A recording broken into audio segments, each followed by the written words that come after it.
before. What I'm going to do is, this is actually the start of a series of webinars on doing business in Germany. So I will kick off with focusing on the foreign direct investment laws in Germany that are about to change yet again. What I'm going to do is, for those of you who are not familiar with how this works in Germany, I will take you through the status quo of the system in Germany. And for those who are already familiar with it, the more important and interesting part will be the second part, where I will explain what the German government has in mind for changing these laws in due course, meaning during the summer. I myself, I have been advising Germany, in particular the German Ministry for the Economy and the German Ministry for Defense, on various occasions. I had to do with aspects of the foreign direct investments in various M&A transactions. For example, when KKR acquired the Defense Department from Airbus. I've also been involved in aspects of Airbus-Boeing, World Trade Organization dispute cases and the likes, and I'm quite close to the German government and the various ministries, and in particular the department within the Ministry of the Economy that is dealing with all these matters here. So I hope I can shed some light on what's going on here. Germany has always tried to be, let me just take you to the first slide. To be quite liberal when it comes to foreign direct investments, because Germany obviously is depending on export business very much and is very open to accepting investments from abroad as well into Germany. But it has tightened its rules recently because of more activity, in particular from China, trying to acquire certain German enterprises recently. And it discovered that the foreign direct investment laws should be tightened a little bit in order to protect for security interests for Germany in recent times. Now, due to the coronavirus situation and the recession that will hit also Germany hard, it's quite likely that there will be acquisition opportunities in Germany in due course. Some companies may be in trouble, and it's likely that they can be acquired at very good terms for those who have got the firepower to acquire and doing M&A in Germany in particular. So this is quite relevant, what we're talking about now. What I'm doing is I will start by explaining the system on the basis of the slide that you can see here. Take a couple of minutes in order to get familiar with it. Generally, we have to see that Germany looks into sector-specific aspects that is dealing with, in particular, military weapons and equipment and crypto technology. That is being dealt with differently than the general sections to which the right-hand part of the slide applies. And the first thing to realize is that the general section is only relevant for non-European foreigners acquiring business in Germany, whereas the sector-specific part applies to any foreigner trying to acquire in these specific sectors. Now, let's look quickly into the left-hand side of the slide, so the sector-specific aspects. That is only relevant, as I said, for the defense sector, basically. This means that anyone who wants to acquire a significant stake in any of these companies needs to notify the German government of its intention to do so. And the German government then has the right to look into the proposed transaction and if it doesn't pick up the transaction within 3 months, the approval is deemed to be granted. But if it opens a review procedure, it has to involve other ministry, in particular the Ministry of Defense as well, and then is entitled to review the case within 3 months. Within 3 months after receipt of the full set of documents that are required to be supplied by the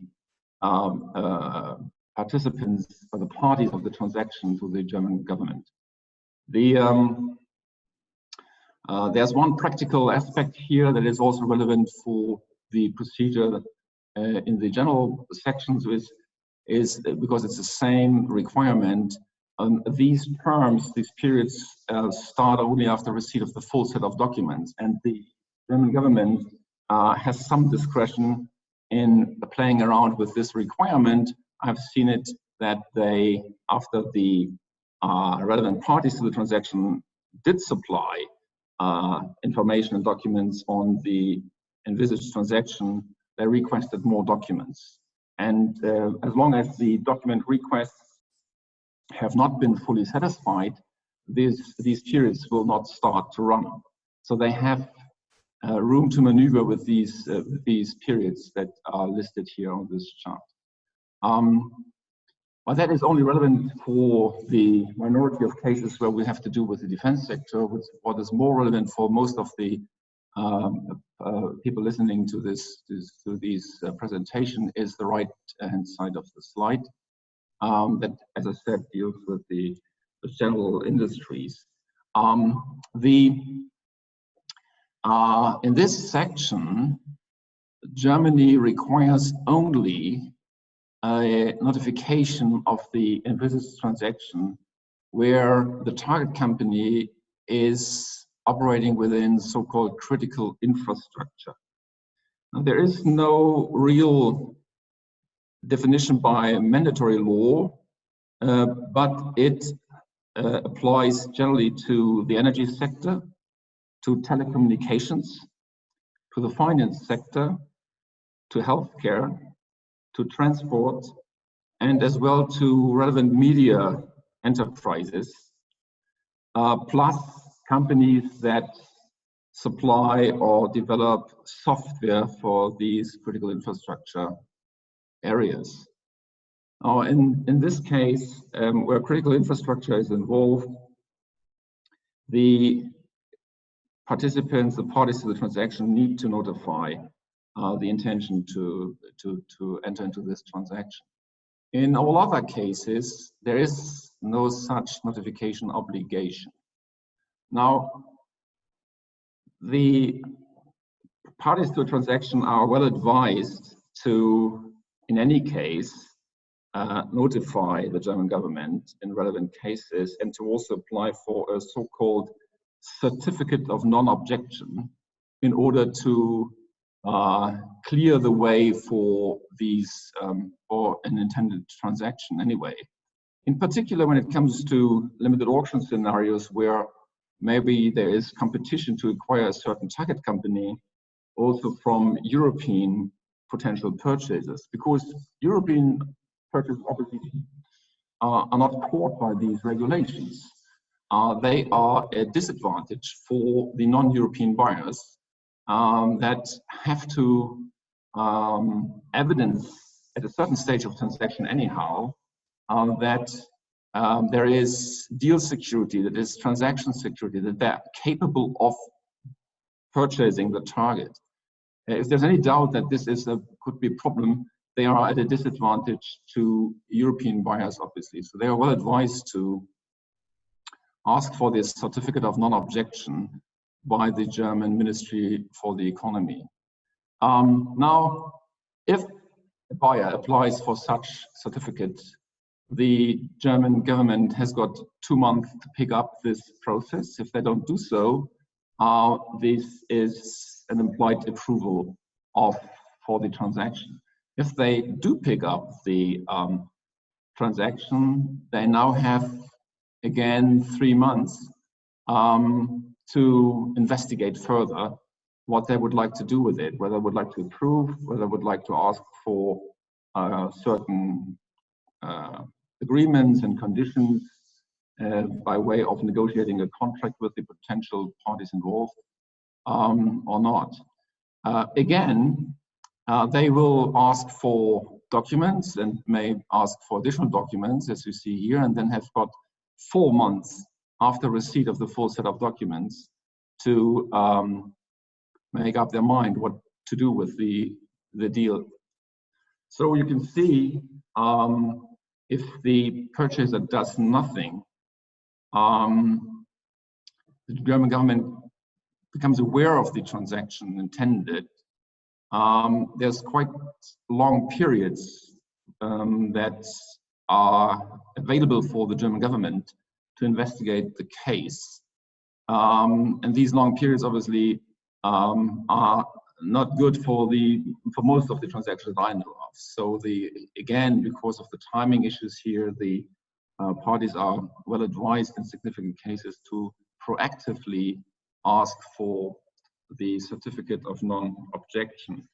Now, not every transaction falls under these regulations. In case of the target company operating a critical infrastructure, the German government has recently lowered the threshold for picking up the review process here to a low 10% of or more of the voting rights that are intended to be acquired in the target company.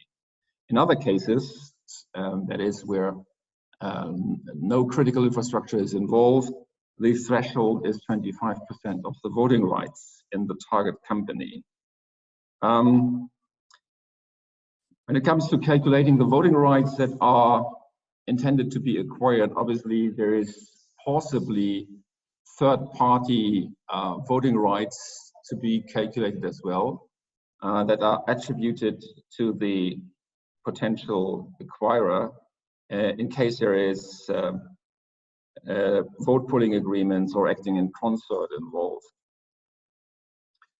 Now, the frequently asked question is whether all these can be let's say circumvented, where the non-European buyer at the end of the day decides to use a European acquisition vehicle for the acquisition of the European target. That is also dealt with in the German laws, obviously, and the circumvention does not work, where, first of all, such a vehicle is just implemented or put in between without any other substance and operations in Germany. And where there is the suspicion that this is being done only to circumvent these rules that I have explaining for foreign direct investments. So there's no real circumvention possibility, I think, in relevant cases by putting in between a European entity here for acquisition purposes. Now that is the existing system. And the system was a result of tightening some rules because of Chinese activities in recent years. But the German government wants to introduce even tighter rules in the next couple of months. So that brings us to what you will have to be aware of, what happens in the next couple of months. First of all, there's a so-called European screening regulation that has been adopted last year and that needs to be transformed into German law. And that actually only means that in all these cases, a cooperation mechanism with other EU member states and the EU Commission will be put in place. That it means the other EU member states and the EU Commission, upon becoming aware of an envisaged transaction in Germany, are being allowed to comment on it or to express concerns if they think this is relevant from their perspective as well. It is not binding upon the German government to take into account these concerns if any such concerns are being expressed, but they will obviously have to deal with comments somehow in the process and making up their mind what to do with the transaction ahead. Also, and that is quite relevant for foreign direct investors, is that a stricter standard of review and standstill obligations will be introduced into the German law. I will come to that in a minute on the next slide. And you will just have to expect that these new rules, after some discussion in the German parliament, will be adopted during this summer, so very soon, and that also some guidelines not put into the act as such, but an ordinance guiding rules will also be adopted that define further what critical infrastructure and critical technologies are. Now, when it comes to a stricter standard in checking on whether a potential transaction should be prohibited or not, the government will just have to prove that the investment is likely to affect the public order or security in Germany, whatever that means. There's lots of discussion anyway for that. In the former language, or the language that is still applying at the moment, the acquisition of the investment has to endanger public order or security, which, as you can see, is much more tightened in the language in order to prove that the German government can try to influence the transaction in some way or the other. Likely to affect, what that really means is that the German government has a very, very low threshold to explain or to reason their decision on how to influence the transaction. At the moment, the standstill obligations in the German law, meaning that any contract entered into by the purchaser and the seller on a certain target company, is temporarily null and void until the German government has made up its mind whether to approve or not, is only applying to the specific sectors, in particular the defense sector. In the future, these obligations will apply to all foreign investments where there is a notification obligation by the parties to the German government. And that is, as I explained, in particular true for critical infrastructure to be acquired. You can also imagine that, or maybe you know that there was recent discussions and rumors that the US administration, in particular Trump, was keen to acquire a German startup company that is trying to develop a vaccine in the context of the coronavirus crisis. Whether this is true or not, it has led to the belief that the German government will put under critical infrastructure also many more companies that belong to the healthcare sector, because this is being seen then as critical in Germany in the future. Now, standstill obligations, you might think, we just do not have to comply with it, we just go ahead with the transaction.